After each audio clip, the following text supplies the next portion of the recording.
inspect it. I just need to review it myself first, come up with some notes to describe it.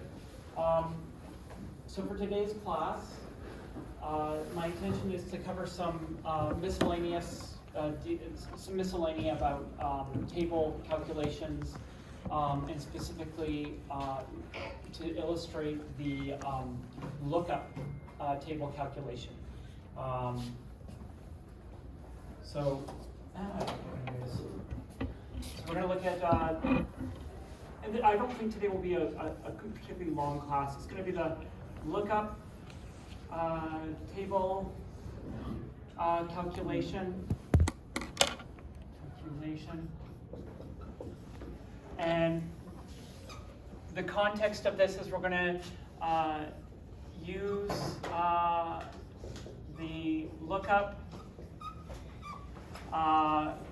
to display random deviations from a local trend. And what we'll do is we will analyze, that's not quite, we're, I guess we can say we'll model a local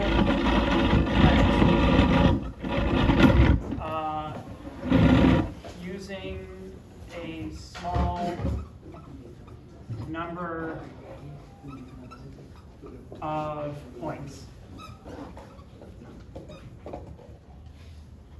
So the first thing in all this is to actually look at finding like previous values in a table and next values in a table using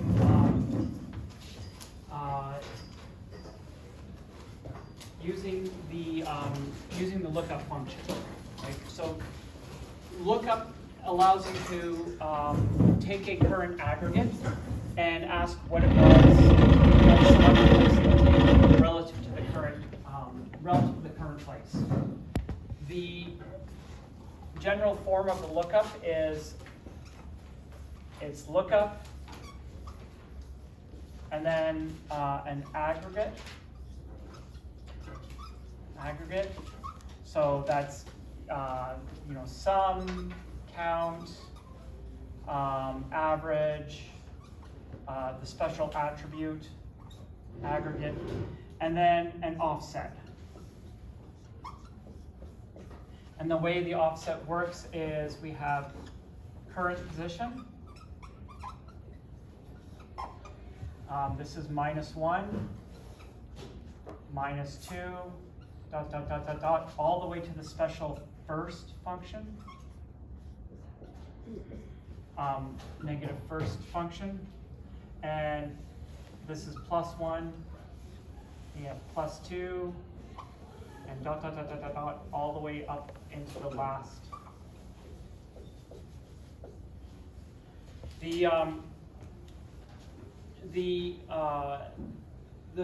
first and last functions are special functions that tell you the, did I get that wrong? Yes, that is,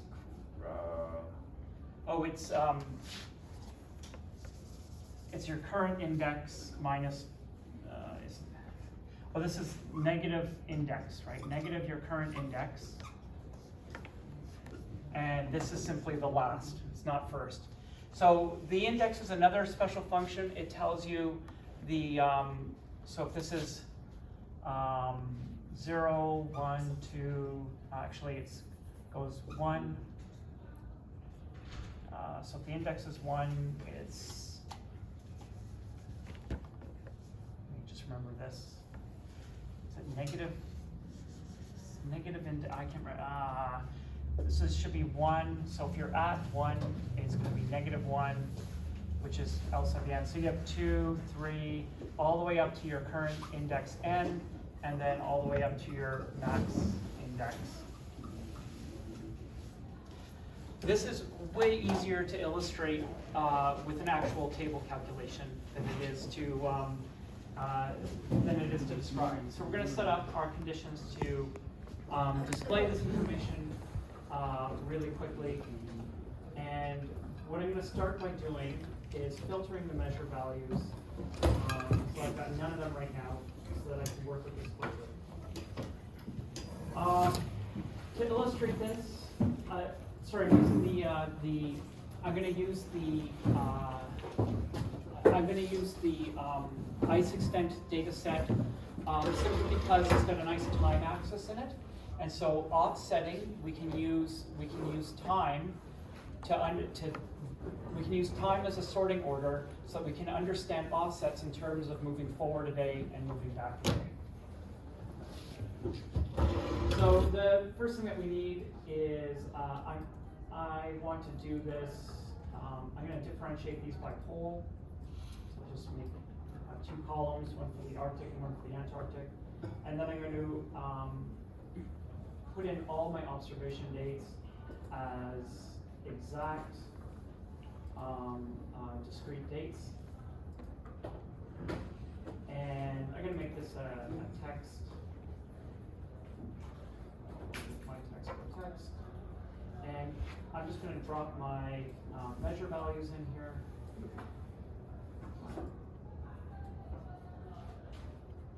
Oh, wait a minute. No, cancel. I'm going to turn off my updates. I'm going to pause my updates, sorry.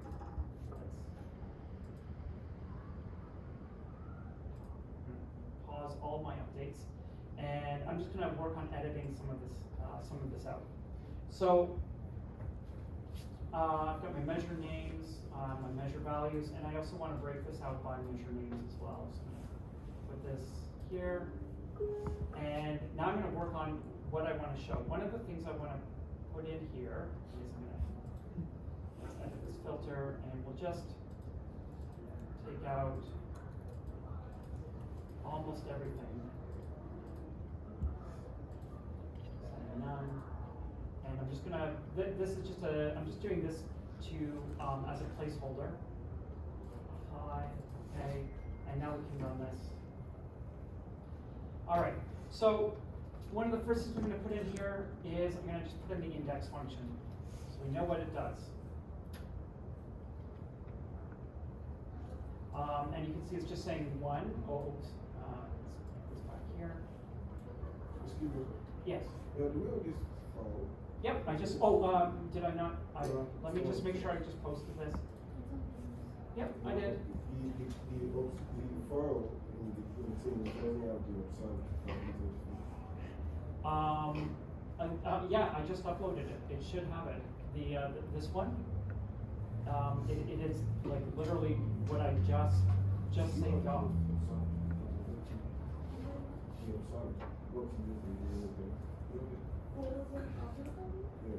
Yeah, even I can't find the codes and the Okay. I'll save it again one more time. Live. And then I'll go back to here. And we'll just save this as a file. So save, export as package workbook, saving it. Come on. Oh, got a little bit of a pause on, yes. Fix it. And we'll just upload this to Teams again, second time. Add touch file. Global CI69. There we go. Post it. There we go. And it's number 3. And it's the latest Teams message. So first off, index is just tracking the count as we go down.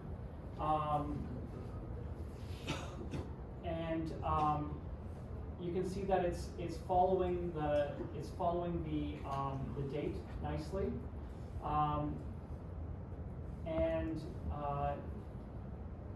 You can do clever things like you can get the index to reset on certain values. So if I add it in let's add in, season day as part of this. And I'm gonna change this to discrete. And, oh no, that's not what I want, I'm gonna take that away. I'm gonna put in, season start.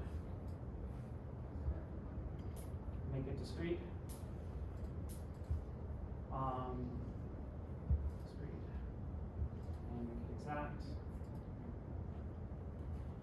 So, right now, the index is tracking all the records, right? It's just increasing sequentially.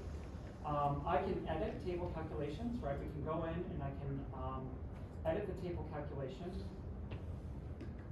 And I can say use specific dimensions and I can exclude season start. So now it's gonna reset every year. So if I go down to 1979. From where did we open table Wait a calculation? minute, it didn't reset. Hold on, I have to go back and make sure I reset that. What's that? From where we did open the table calculation? Oh, from the measure value, see the little delta or the little triangle that indicates the table calculation? So if I compute using, I can either use a compute using or I can edit the table calculation. Got it. And what I want to do is I want to get this resetting every year. So it's, let's see, 79, 79, 78. So if I put in season start as well, there we go. Now it's resetting every year. Perfect. So it's going 1978, 1, 2, 3, 4, 5, 6, 7, all the way up to the end of 1970. It's still not resetting. Let's try this again. Edit table calculation. What is the index here? Index is a table calculation that tells you that the point of index is that we're restarting at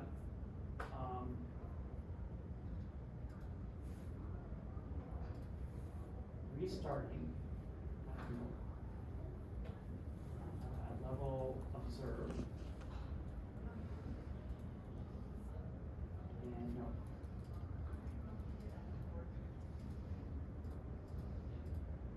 Did that do it finally?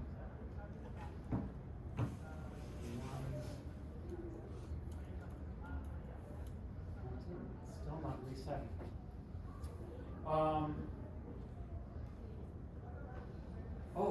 Because I have this backwards. Let's move this over to here. There we go. Now, 1, 2, 3, 4. Let's go to 79. And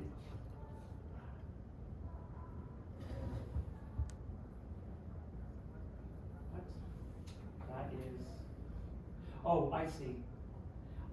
So we can compute using and just say pane down, and now it's resetting. Okay, so what does index do?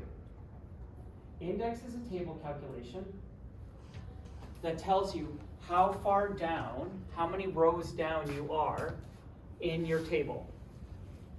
Now the thing with table calculations is you can configure through the edit table calculation when your table calculation resets back to the beginning. Index is the easiest one to demonstrate when a table calculation resets back to the beginning. So right now I have index set up so that it follows the day, right? And it tells me, now it's not telling me the day, but it's telling me which record I have. And right now my days are incomplete. You can see I went from 9 to 10 even though I jumped 2 days. But what it's telling me is that I'm on the 10th row within the pane of a single season, right? Because I've defined I have a season start variable which links all the days together in the same season. So if I go down to 1979, so it's 1979, let's just watch the index reset. So we can see for the 1978 season, we only had 155 records, right? and then we have it resetting, and what this is called the pane, right? A subset of your rows is a pane, or otherwise also a subset of your columns can be a pane. So we have the Antarctic pane and the Arctic pane, we have the 1978 season pane, we have the 1979, the 1980, and so on and so on. Right now, I edited the table calculation so that it resets every pane. I can go in and I can undo that edit so that it doesn't restart, and we'll see that this jumps from 155 and it'll then go to 156 and so on. So let's say compute using just table down, and now it goes 151, 152, 153, and then it goes back to 156, 157, and so on and so on. And if I go down to 1980, we're almost at the end here, so we have 338, and then it jumps to 339. Scroll down to 1980, beginning of the 1981 season, and jumps from 521 to 522, and so on and so on. So that's the index function, right? The index tells you where you are in your table. Then the next function is, we'll do the first. I'll drop first in there as well. So I'll put first. Let's see what that does. Oops. If I can spell correctly. First, enter. Let me move this up here. No. All right. So first, if you look at the value of it, it's the negative of the index right now. It tells you how far you have to go to get back to the beginning. So actually, yeah, that's right. So I don't have to do negative. It's simply just the beginning, to go back to the beginning from my current place. The reason why the first and last functions exist is so that when you're using the lookup value, you can set your offset to be first. And what that means is every row in here, or every row on your table, will be able to reference the very first row. All right, so that's what first does. And let's move first, because it's a negative number, to there. And likewise, I can have that computing. I can do pane down as well. And if we look at this, you'll see that this references the beginning. This now references how far you would have to go to get to the beginning, the first row in the pane for 1979, rather than the whole thing. If I compute using table down again, it is now minus 155, right? To get back to the beginning, I go minus 100. I would do the offset of minus 155 points. Likewise, there's a last.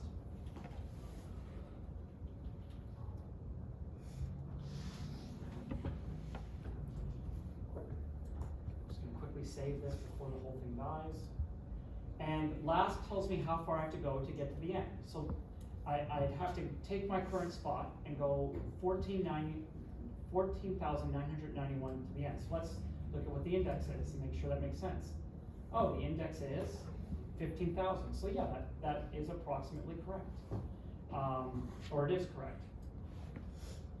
So the next thing we can do is do the same thing again. Let's see what last does when I say compute just within the pane. Now it says that the last element in the pane is the distance from the last element of the pane to the last element of the pane is nothing, right? The distance from the second to last element of the pane to the last element of the pane is 1. So the reason why I'm demonstrating this is so I can throw a lookup in here, and we can verify that the lookup is, in fact, when using first and last, grabbing the first and last value. Right, so let's go ahead and create a new calculation, and what we'll do is we'll do lookup, and our offset is going to be first. And what we're going to look up is the you know what we can look up is attribute of the observed date. So hit enter. Oh, why did that not work? What is there?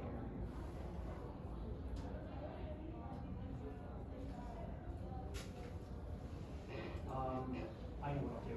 I'm going to delete this. Sorry, go back here. I'm going to delete that. And I'm just going to change this to an attribute because I know it's unique for each row. Attribute is a special aggregate that says, hey, I know my value is unique to the row. That's all it does. It just says that I'm guaranteeing it's unique to the row. And I'm going to take away this count. Don't need the count right now. So I've got this attribute which gives me the CICE extent. So let's see what lookup does compared to the actual extent here. And what we'll do is we'll create a new calculation. It'll be a lookup. And what we'll do is we'll look up the very first value of attribute extent. There we go. And he is thinking. Come on. There we go. All right. So right now, I'm gonna move this forward because it's the first value. All right. So let's see what the CICE extent is doing, right? It's in the Antarctic is that the first one for 1978? Are we on the very first record? Let's see. Yes, we are. So on the very first record, the actual CICE extent is 18, and then it decreases 17, 16, 15, 14, but you can see this one stays the same because it's grabbing that very first value. Now, right now, that is set to grab the very first value of the whole table and to hold on to it, which is not particularly useful if I want to look at things over the years, right? So what I can do is I can say that lookup value, I can say compute using pane down, and now for each year, that minimum lookup, that value at the start of the season changes. It's just a lot of years, it's 17 or 18. Here we go. It now followed 19. Likewise, we can do the same thing again. We'll look up, and this time we'll look up on the last day of and what we'll do is we'll specify pane to get the last day of the season. So we're going to look up the last day of the season, and it's going to be the attribute extent again, and we'll hit enter. And I'm going to make these a little bit smaller just so that I can read them a little more easily.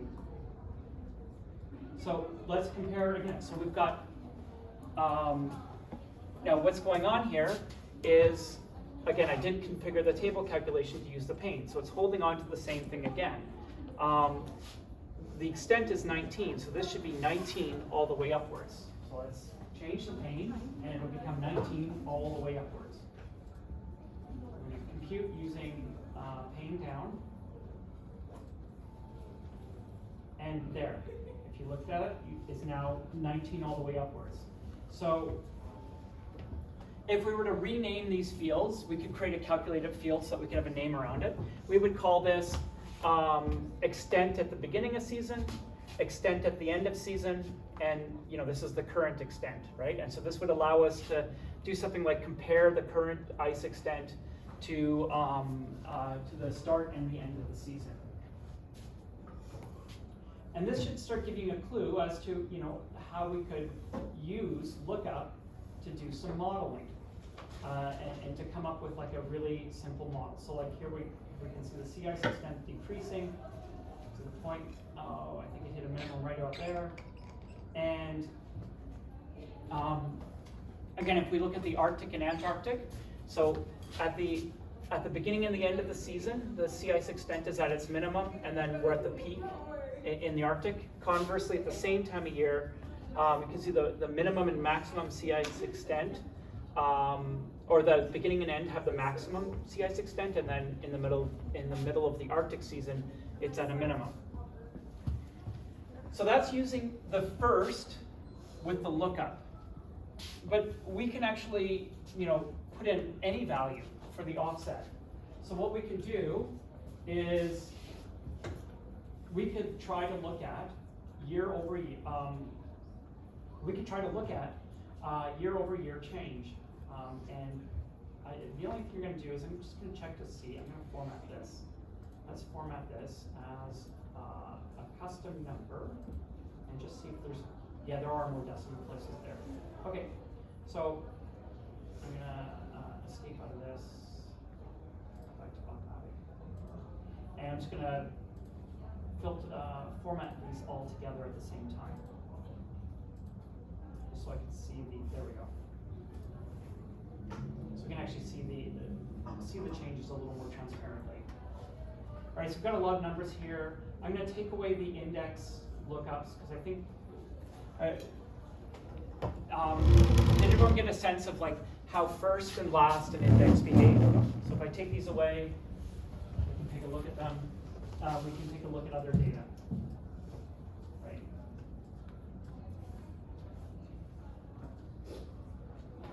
So we've got sea ice extent at the beginning of the season, current sea ice extent at the end of the season. Well, what else can we do with lookup? Well, what we can do is we can compare to the previous value, right? So I can bring the previous value forward and compare it. So, in this case, because we're working with time continuously, I don't want to reset it every season. So I can simply say lookup. Now to get to the previous day, you go -1, right? Current day I'm on, step backwards, -1, get to the previous day. And I'm going to look up the value, attribute, and I'm going to make it the extent again. And hit enter. And I'm going to move this up to here. Yes?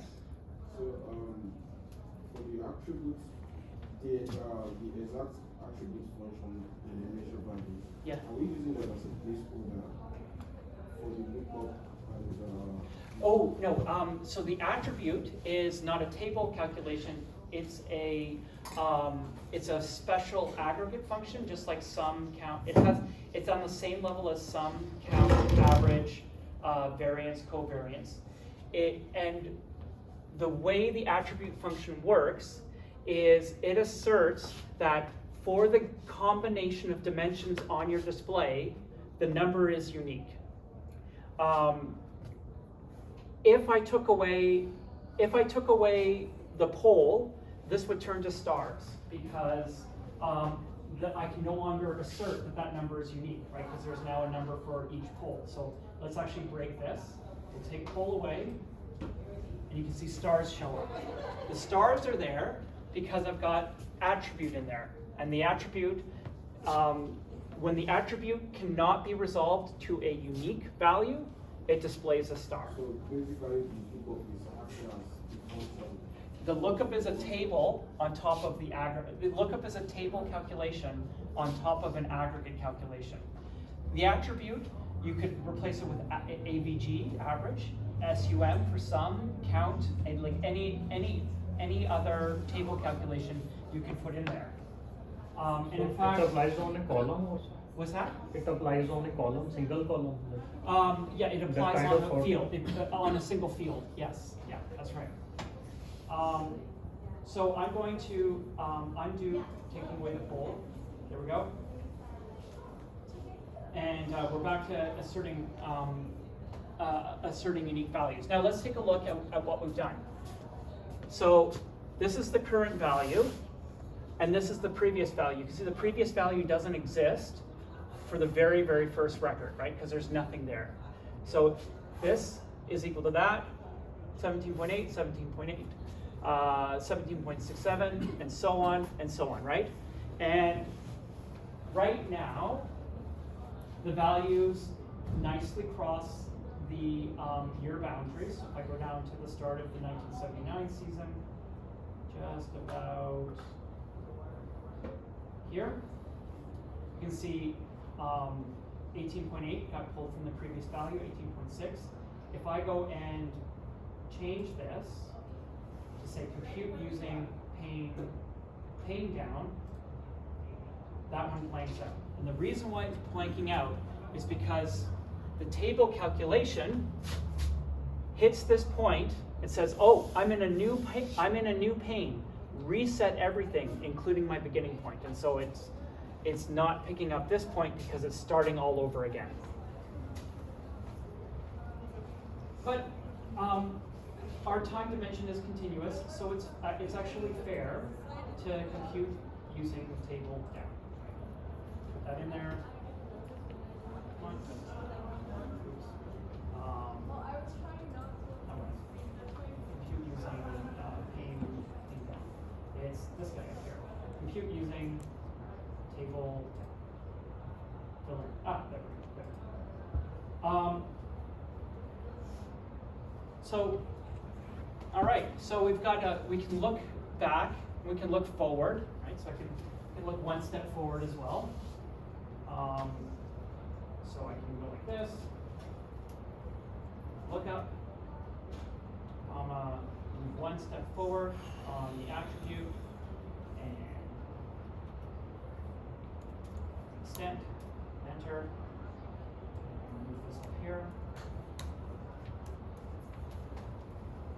So now I've got this chart. This is the start of season value, end of season value, and then I have the value on either side of the day, right? So this is the current value, this was the previous day's value, and this is the next day's value. This is the start of a very, very simple model for local trend, right? I've got a local trend going upwards, right? The values are always increasing.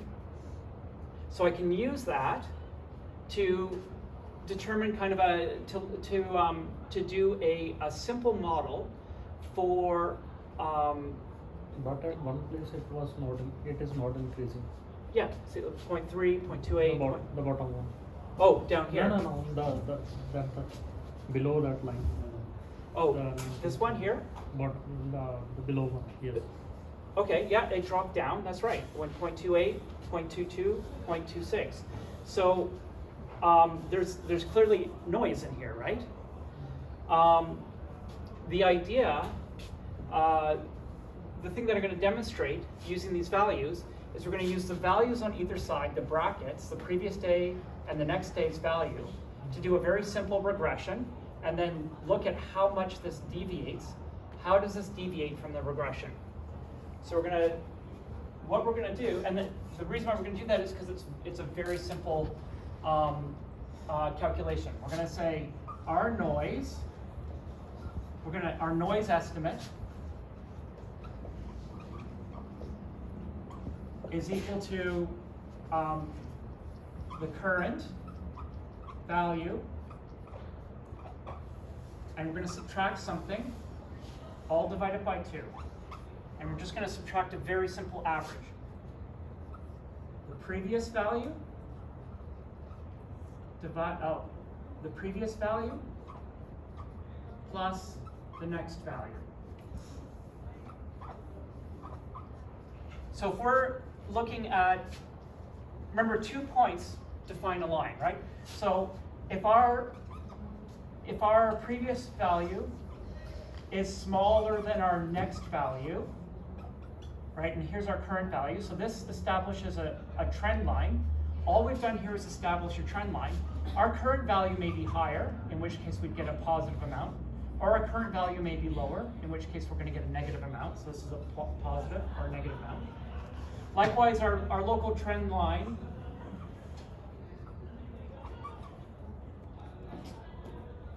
might be decreasing, and our current value could be above that, or it could be below that, so it's a negative and it's a positive. So what's going on here is this is our trend line, and then we have our actual line, could be like this, or an actual line could be like this. And what we're measuring for our noise is simply how much different our actual current value is compared to what would we expect if we're just doing a very simple regression. This is one of the absolute simplest local, it's called a local autoregressive model. This is absolutely one of the simplest local autoregressive models you can do to estimate how much noise there is in a trend, right? So all we're doing is we're establishing a 3-step trend, and we're asking how the middle of the trend, how the middle point in that trend deviates from the outer 2 points. It's does everyone kind of grasp the intuition of that? And all we're doing is saying, is the trend going up or is the trend going down?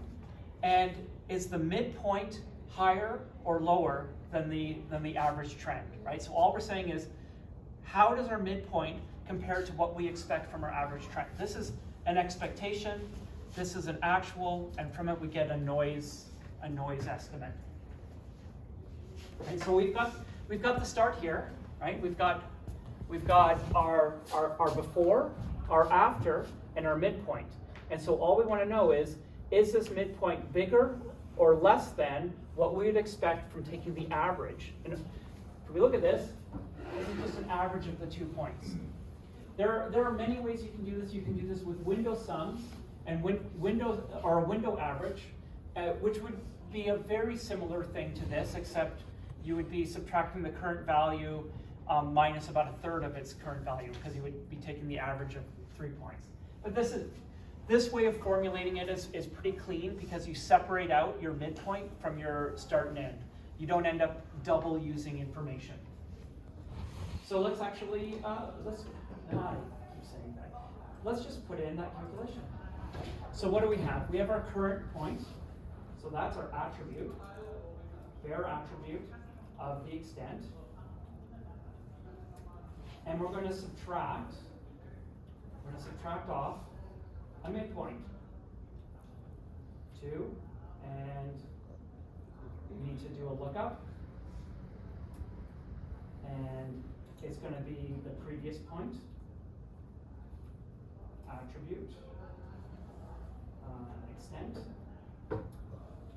and what we're going to do is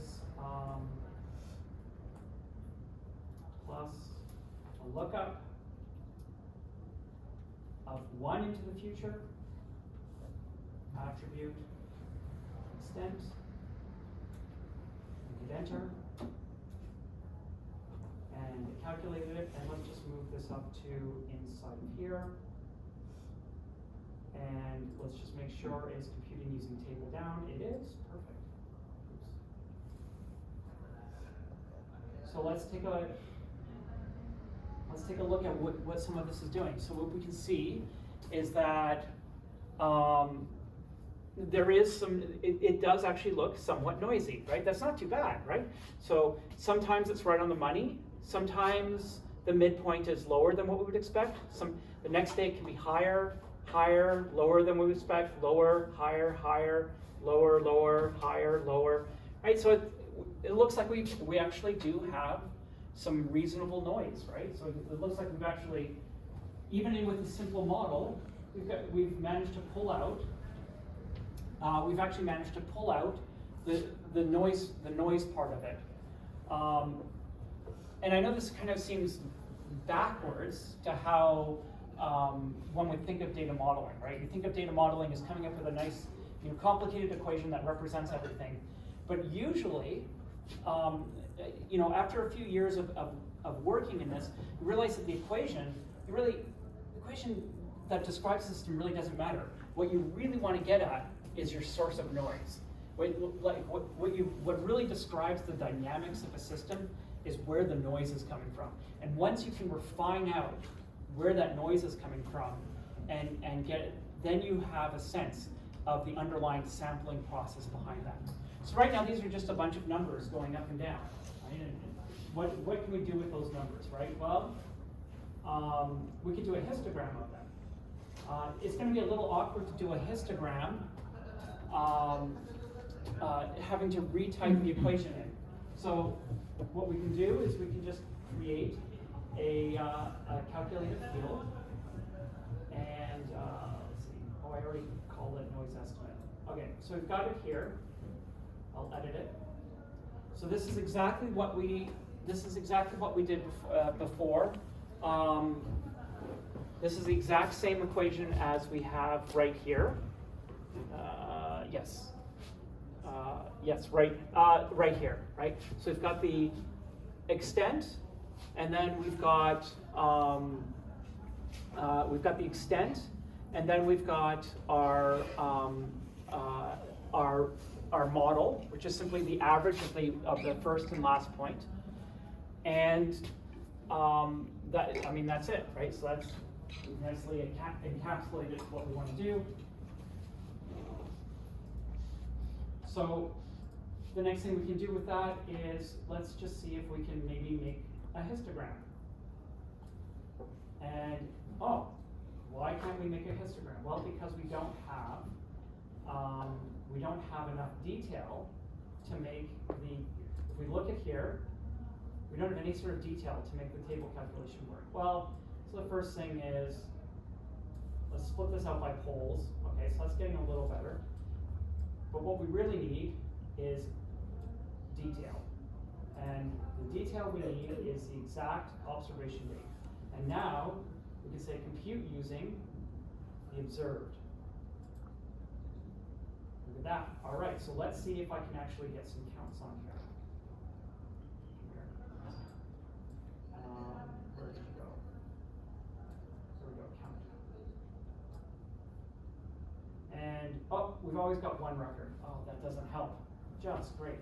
So let's see if we can directly make this into a, where did my noise go? Where's my noise? Let's see if I can make this into a bin. Nope, we can't make that into a bin. So one of the things we can do is we could try rounding this off. So we could take this and we could,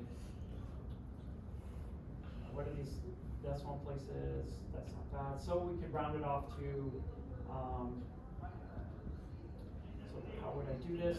Let's create 100 bins. So we'll take this, multiply by 100, and then divide by 100. 100 times, create the floor. So all I'm doing is controlling my rounding very specifically. Or does this not run? Cool. Okay. It won't let me round that off. All right. So given I can't create a nice histogram of these, how would I demonstrate how much noise is in there, right? Like, what's another way that I could demonstrate how much noise is in there? Well, if we go back here, one of the things that we can see with this noise estimate here, and let's just drop noise estimate on there and make sure that it's that we have identical things. So I'm going to put it here, and I'm going to make sure it's calculated compute using table down. And you can see our noise estimate is an exactly identical value. So that's perfect. That's really good. So we've got our noise estimate. Now, looking at this, is there a relationship between this noise estimate and this one, and this one, and this one, and this one? I don't know, right? So one of the questions we could ask is, like, how does the noise from one day to the next relate to it? And what I'm trying to get at here is, when you're doing some data modeling, one of the things you want to do is try to figure out where your sources of independent noise is. Because independent noise means you can split the noise parts apart, and you can model them independently, right? You don't have to worry about correlations and covariances. So what I'm going to test is I'm going to ask, is the noise from one day to the next dependent, or are they independent? And how do we do that? Well, we can just plot them, right? Let's just simply plot one day's noise against the other. So put our noise estimate, and put our noise estimate here, and I'm going to say compute using my observed, and compute using my observed, and it's just perfect one-to-one, right? Because I'm using one day to the next. This is where it gets really interesting. You can put table calculations on top of table calculations. So what I can do is I can wrap my columns noise estimate in another lookup to say, get me the noise from the previous day. So I'm going to ask the question, how does the current day's noise depend on the previous day's noise? So we'll do a -1. And we'll do a lookup. And we'll hit enter. And then what we'll do is we will make, it's computing using observed as well. Excellent. And you can see we've got some like really big outliers here. And the size is not helpful. And we'll just make it a little dot for now. So we've got these little dots. And that's really hard to read, right? So what's going on? What are these? These are 1983. These look like artifacts. Oh, is that my screen, or is that? I can't tell what's my screen and what's. So Every time increasing the size? Yes, that's exactly what I'm gonna do. But instead of just increasing the size, what I'm gonna do is it looks like all these artifacts are from the 1980s. So I'm gonna create a filter and simply say, you know what? Let's filter out the year of observation. So we'll drop the observation here, make it a discrete year. Go next. Actually, I don't want to do it that way. Cancel. I'm going to go and drop the year of observation, say a range of dates next, and I'm going to move forward to 1990. Because it looks like the 80s had some funky data in it. So move forward all the way to 1990. And we'll just say 12/31. December 31st, apply. Look at that. I know this may look like just a big fuzz of dots to you, but this is incredible. If we were to do histograms of this, we would find that these are roughly normally distributed. And the really interesting thing is that it's two independent normal distributions that have been tilted. And that tilting is the covariance, it's the correlation coefficient. But what that means is we have a really easy way of modeling how much noise is in our system. We just have to draw random numbers from a normal distribution, we just have to draw pairs of random numbers from a two-dimensional normal distribution that's slightly correlated. And again, this isn't like some super sophisticated, I didn't throw like super fancy math in here.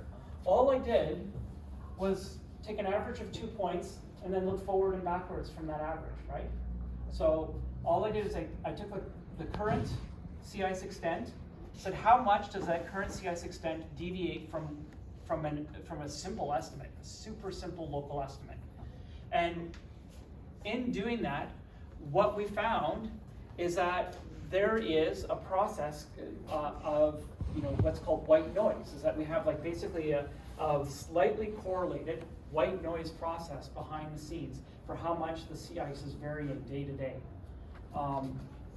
That's like not bad for like 45 minutes work to be able to turn around and find a fairly easy to replicate, easy to simulate and possibly physically important model for how to do this. What it is representing, so like this one.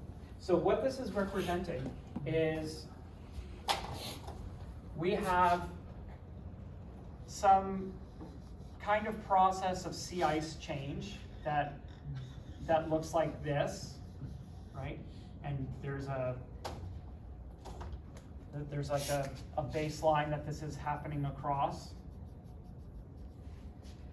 And what we're doing is we're taking 3 points, 1, 2, 3, and we're finding this line, and then we're asking how far does this point move from that line. All we're doing is we're trying to estimate how much noise there is in the system, right? And this is about the simplest, for a time series, this is about the simplest possible way to estimate noise. Like you really can't get much simpler to that. And what's astounding is this very, very simple estimate of how much noise there is. All we're trying to do is, this line is not perfectly sinusoidal, right? There's little deviations of it. All we're trying to do is come up with a simple visual model for that noise. And remarkably, we actually found one that works, right? We actually found one that is two-dimensional white noise, two-dimensional normal process. You can apply this to, so this technique is the foundation for quantitative finance, right? Almost everything in quantitative finance is really fancy versions of this, where you have, Ryan, this is where you would throw in exponential weighting, right? You would have exponential weightings on these estimates of your local trend, or you would have like very sort of integral properties in these local trends. But basically, the heart of a lot of quantitative finance prediction is this, but with like extra fancy features in there. But this is it, right? That's the juice behind a lot of what Wall Street uses to forecast their models, right? This curve, right, doesn't have to be sea ice extent. It could be a curve representing, stock price, right, or sets of stock prices. And you could apply the same model on those to get a sense of how much noise is occurring with respect to the local trend. So the far scattered are the higher deviations in this one. Yeah. So what this tells you is that on days where the ice decreased, on days where, so for example, what this says is this is the rate of decrease, or rather, what this says is on days where the ice was below what was expected, the next day was a little bit more likely to be above what was expected. And on days where the ice was above what was expected, it was more likely to be the next day below what was expected. So this is what was expected the day before, and this is what is expected the current day. And so all this says is, if the ice was above what we would expect from that simple local trend, just taking 2 points to establish a local trend. If the ice was above what we would expect, then the next day it was kind of likely to be below. Likewise, if the ice was below what we'd expect from that simple 2-point trend, the next day it would be above. And again, this is not particular to analysis of like sea ice data. These same techniques are the bedrock for quantitative finance. What they do is they go in and they use what's called autoregressive local models, and they come up with different versions of the local trend, right? Trying to figure out what the local trend is. And then what they do is they try to say, well, how much noise do we have from the local trend? And for example, the Black-Scholes model, if you take, for example, the logarithm of the change, you end up with, in the Black-Scholes model, normally distributed data, right? You end up with like white noise, just like this.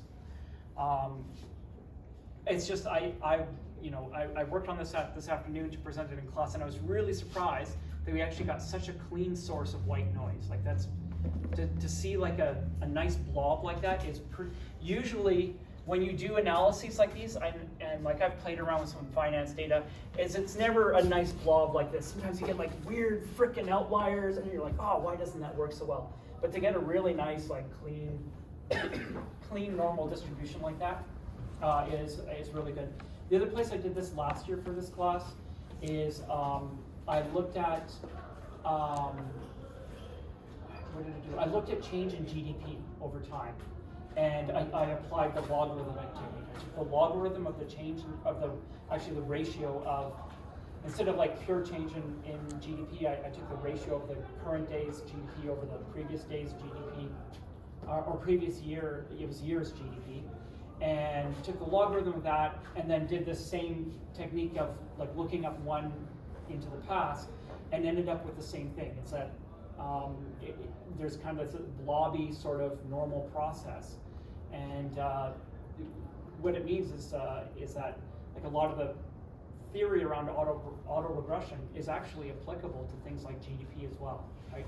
So a lot of the theory around autoregression will apply nicely to sea ice, and a lot of the theory around autoregression will apply nicely to things like GDP metrics and things like that.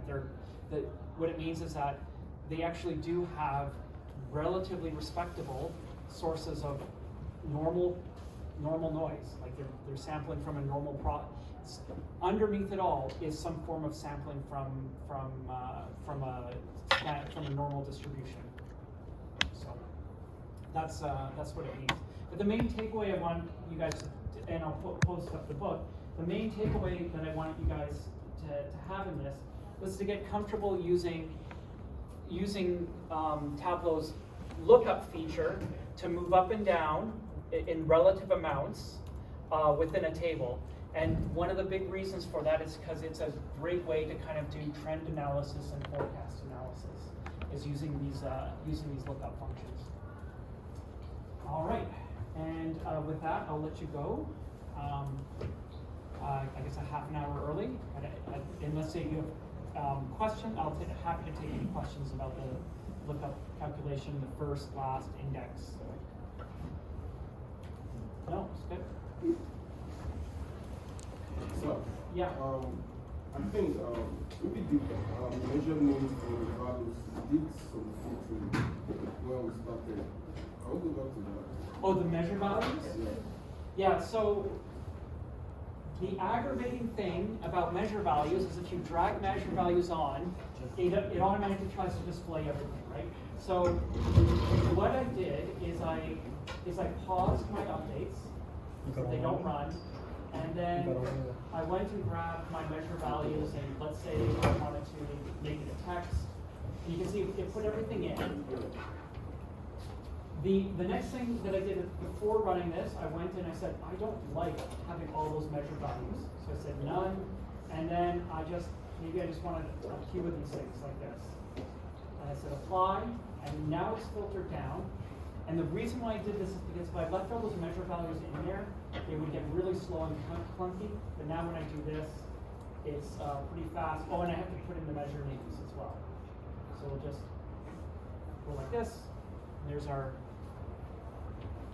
measure names, and then you can do, now that I've got the measure names, now that I've got my measure values filtered down to the ones I want, then it makes it easier for doing things like dragging a time unit in there, and why is that should be a text? Oh, I want this as a text.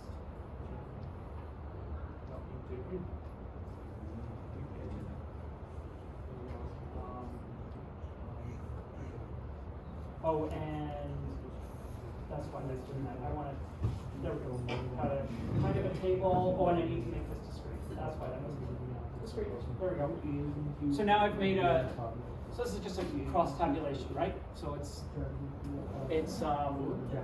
each year it's, the count of bearing the count of bearing records and the count of global sea ice records. So if I take the bearing records out, that should be better.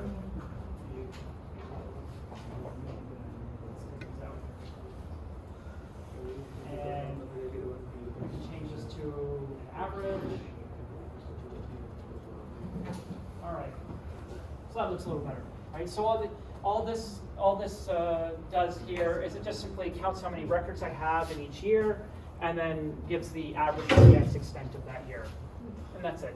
I can throw in mins and maxes and all sorts of stuff. So I can take CIS extent, and so what I can do is I can change this to a min.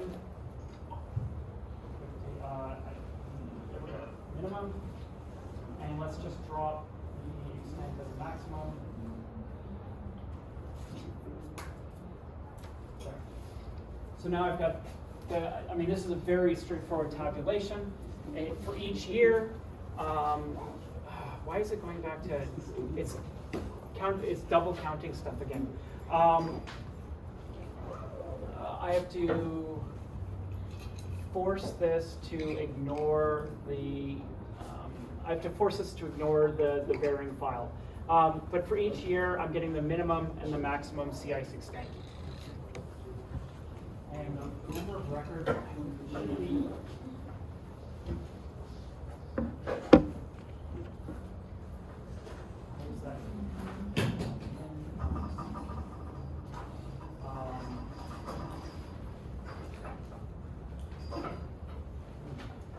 I'll have to figure out how to force that to ignore.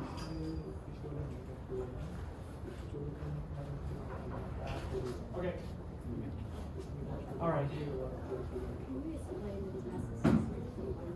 Yes, on the next, I have to read through it one more time to come up with notes in it. I'm gonna have, on Tuesday's class, I'll have like an exhaustive set of notes that I'll write up for you guys.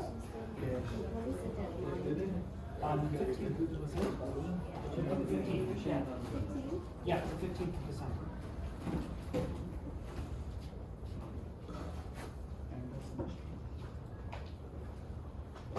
So next week we go to